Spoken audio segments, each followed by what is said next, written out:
Hello students, welcome to Offtak education. This is Kanchan Pal. আজকে আমরা দুটো ফ্রেজাল ভার্ব নিয়ে আলোচনা করব। একটা হচ্ছে লাফ অ্যাট আর একটা হচ্ছে লাফ ডাউন। মনে রাখবে, যখন আমরা কাউকে দেখে খুব হাসি, খুব হেসে হেসে তাকে বিদ্রুপ করি, তাহলে সেই ক্ষেত্রে আমরা লাফ অ্যাট ফ্রেজাল ভার্বকে বসাবো। তো আমি একটা এক্সাম্পল দিই। উই লাফ উই লাফ অ্যাট হিম। তাহলে আমরা তাকে বিদ্রুপ করছি বা আমরা তাকে বিদ্রুপ করি। কিন্তু লাফ ডাউন হচ্ছে একটা ফ্রেজাল ভার্ব। যে ফ্রেজাল ভার্বটাকে নিয়ে আমরা যদি ব্যবহার করি বাক্যে, তাহলে সেটা কিভাবে ব্যবহার করব না, সেটার মানে হচ্ছে কাউকে ছোট করা বা কাউকে ঘৃণা করা বা কাউকে হেনস্থা করা। ধরো আমরা বললাম উই লাফ ডাউন দেম।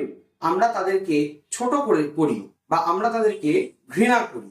তো এরকম আরো ফ্রেজাল ভার্ব পেতে গেলে তোমরা চ্যানেলটিকে ফলো করো